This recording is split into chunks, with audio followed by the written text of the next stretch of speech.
محمدا المصطفى وعلى آله أولي الصدق والصفاء والوفاء أما بعد فقد قال الله تبارك وتعالى في القرآن المجيد والبرهان الرشيد قل إن الموت الذي تفرون منه فإنه ملاقيكم ببركتي إن الله وملائكته يصلون على النبي يا أيها الذين آمنوا صلوا عليه وسلموا تسلیما. کوئی لب خاموش نہ رہے، مل کر سارے ایک بار پڑھ لیں. اللہم صلی علی سیدنا و مولانا محمد وعلی آل سیدنا و مولانا محمد وبارک وسلم وصلی علیہ. بندے کافی زیادہ آواز تھوڑی ہے، کوئی دائیں بائیں سامنے کوئی ایسے چہرے جنہوں نے آواز سننے واسطے ایسا ترسنے ہیں. کنجوسی نہ کرو، کملی والے آقا نہ ذکر وریا درود پاک پڑھنے ہیں تو محبت نہ سارے قریب پڑھو. السلام علیکہ یا سیدی یا رسول اللہ وعلا آلک و اصحابک یا خاتم النبیین. الصلاة والسلام علیکہ یا سیدی یا رسول اللہ وعلا آلک و اصحابک یا سراجا و قمرا منیرا. حمد و صلات کے بعد نہایت ہی واجب الاحترام علماء کرام اور آج کی اس ہماری بزم کو اور رونق بخشنے والے اس علاقے کی جانی پہچانی شخصیت جناب حافظ طاہر اسلم صاحب، آپ تشریف لائے. ہم دل کے تاگرائیوں سے آپ کا شکریہ ادا کرتے ہیں. آپ نے رونق بخشی، علماء سٹیج کی زینت، ہمارے ماتھے کی جرمٹ، انہوں نے بھی قیمتی وقت نکالا، تشریف لائے. اللہ سب کو درین کی صحت عطا فرمائے. مسجد میں تشریف فرما مشاکر رسول صلی اللہ علیہ وسلم. ایک شعر مجھے یاد آ رہا ہے، ایک عالم صاحب پڑھتے ہیں کہ یہ بزم میں ہے جام جم نہیں، یہ بزم میں ہے جام جم نہیں، یہاں کوئی کسی سے کم نہیں. ہر آنے والا شخص یقین جانے کہ اللہ کا آپ پر خاص فضل ہے، خاص کرم ہے. یہ پرفتن دور ہے، ہر شخص نے دوڑ لگائی ہوئی ہے. دوڑتے دوڑتے اچانک ایک گڑھا آئے گا جس میں جا کے ہم گریں گے، تب جا کر اس سفر کا جو ہے انتہا ہو جائے گی. جیتے جی یہ سفر مک نہیں رہے، یہ ختم نہیں ہو رہے. اللہ فرما رہا ہے اے محبوب آپ فرما دیجئے ان الموت الذی تفرون منہ، جس موت سے تم بھاگ رہے ہو، جس موت سے تم فرار ہو رہے ہو، فإنہ ملاقیکم، ایک نہ ایک دن تم نے اس موت سے ملاقات ضرور کرنی ہے.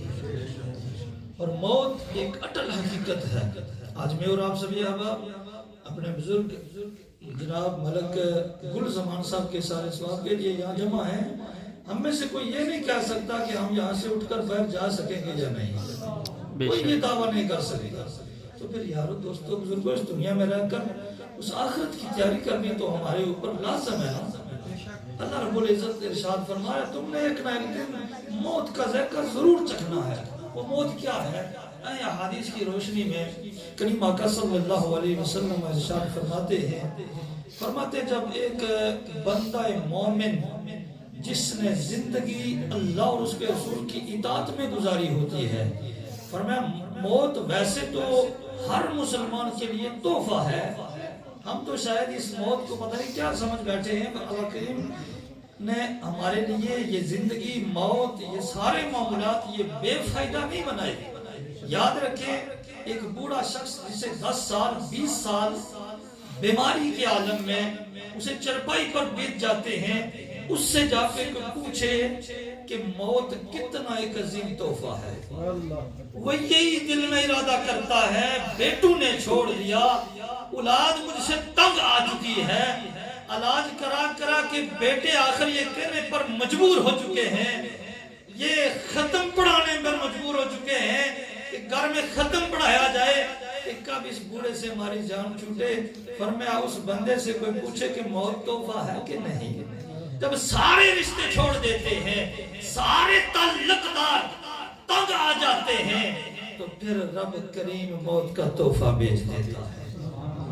وہی موت، اسی زمین پر ہم اکڑ اکڑ کر چلتے ہیں، ہماری گردنوں میں سریے ہوتے ہیں، ہم کسی کو سلام کرنا گوارا نہیں کرتے، اس زمین پر فتنہ فساد کرتے ہیں۔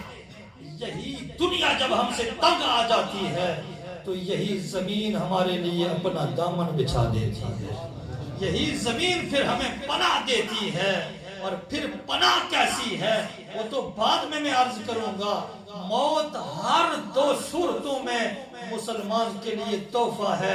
فرمایا اگر گناہگار بندہ ہے، وہ اس دنیا میں گناہ کرتا ہے، اس کی زندگی آگے گزرتی جائے گی، گناہوں میں اضافہ ہوتا رہے گا۔ موت ایک تحفہ ہے، جو تحفہ پا کر انسان گناہوں سے چھٹکارا پا کر قبر میں جا کے رب کے سامنے پیش ہو جاتا ہے۔ اگر انسان نیک ہے، اگر پرہیزگار ہے، اس کی زندگی اللہ اور اس کے رسول کی اطاعت میں گزر رہی ہے، تو فرمایا مومن کے لیے پھر موت پھر تحفہ ہے۔ اس نے دنیا میں نیک اعمال کیے، اللہ اور اس کے رسول کی اطاعت کی، قبر میں گیا، وہاں پر جا کر رسول اللہ کی زیارت کرے گا، مومن کے لیے یہ بھی تحفہ ہے۔ لیکن احباب دی وقار کریم آقا صلی اللہ علیہ وسلم نے دو بندوں کا ذکر مومن کا بھی فرما دیا اور گناہگار کا بھی فرما دیا۔ آئے مومن کو جب موت آتی ہے اس پر کیسے آثرات، اس پر کیسی جو کافیات ہیں وہ طاری ہوتی ہیں، آئے حدیث کی روشنی میں ہم جو ہیں سنیں اور اپنی آخرت کی تیاری کریں۔ جانے والے چلیں گے، یہاں پر بیٹھیں گے، اپنی سوچ فکر موت کی طرف کریں گے، یقیناً جانے والے ہمارے مرحوم کو ضرور اس کا ثواب پہنچے گا۔ لجپال نبی صلی اللہ علیہ وسلم نے ارشاد فرمایا جب نزا کا وقت آتا ہے، مومن مرد ہو یا عورت ہو، اس کی روح حلق میں اٹکی ہوتی ہے۔ اللہ رب العزت نے دنیا میں اس کی آنکھوں کے آگے جتنے بھی پردے ہوتے ہیں وہ پردے سارے اللہ ہٹا دیتا ہے۔ وہ آنے والے جو نورانی فرشتے ہوتے ہیں انہیں دیکھ کر وہ مسکرانا شروع کر دیتا ہے۔ جاتے ہوئے اکثر آپ نے دیکھا ہوگا مردے پر یا تو اس کے چہرے پر خوشی کے تاثرات موجود ہوتے ہیں، وہ مسکرا رہا ہوتا ہے اور اس کی روح کفِ انصری سے پرواز کر جاتی ہے، یا اس کا چہرہ متغیر ہوتا ہے، زرد پڑ جاتا ہے۔ اس کی کیفیت بھی میں بیان کروں گا۔ اور میں مومن کے لیے جب فرشتے نورانی شکل میں حاضر ہوتے ہیں، ہاتھ میں ایک نورانی کفن بھی ہوتا ہے، ایک کفن میں، اور آپ اپنے جانے والوں کو پہناتے ہیں۔ یہ کفن دنیا کا کفن ہے۔ فرمایا مومن کا جب موت کا وقت قریب آتا ہے، اللہ فرماتا ہے او فرشتو آج میرا اور میرے محبوب کا اطاعت گزار بندہ دنیا کو چھوڑ کر آ رہا ہے، جنت سے جنتی کفن لے جاؤ اور جا کر آنے والے کو وہ کفن پہنا دو۔ دعا کریں اللہ رب العزت مجھے اور آپ کو وہ جنتی کفن نصیب فرمائے۔ اللہ رب العزت وہ جنتی کفن دے کر نورانی فرشتے آتے ہیں اسرائیل علیہ السلام کی قیادت میں۔ فرمایا مومن کے روح اس طرح قبض فرماتے ہیں جس طرح مکھن کے پیڑے سے بال نکالا جاتا ہے۔ یہ مومن کی موت ہے، بال جیسے مکھن کے پیڑے سے یا آٹے کے پیڑے سے نکالا جاتا ہے، نہ نکالنے والے کو پتا چلتا ہے، نہ جس چیز سے نکالا جا رہا ہے اسے پتا چلتا ہے۔ بڑی پیار کے ساتھ وہ جنت سے جنتی خوشبوؤں کی لپیٹ میں کفن پہنا کر اس کے روح کو اب وہ فرشتے آسمان کی طرف لے کر بلند ہونا شروع ہو جاتے ہیں۔ جب آخری آسمان پر اس کی روح پہنچتی ہے، فرشتے عرض گزار ہوتے ہیں مولا تیرے بندے کی روح تیری بارگاہ میں حاضر ہے، اب کیا حکم ہے، کیا کیا جائے؟ اللہ فرمائے گا اس روح کو ایک بار پھر اجازت دے دو، یہ دنیا میں سجدے کی بڑی فکر کیا کرتا تھا، نماز کے لیے آزاد ہوتی تھی، یہ سارے کام چھوڑ کر میری بارگاہ میں حاضر ہو جاتا تھا، آج اسے اجازت دے دی جائے کہ اس کی روح مجھے سجدہ کر لے۔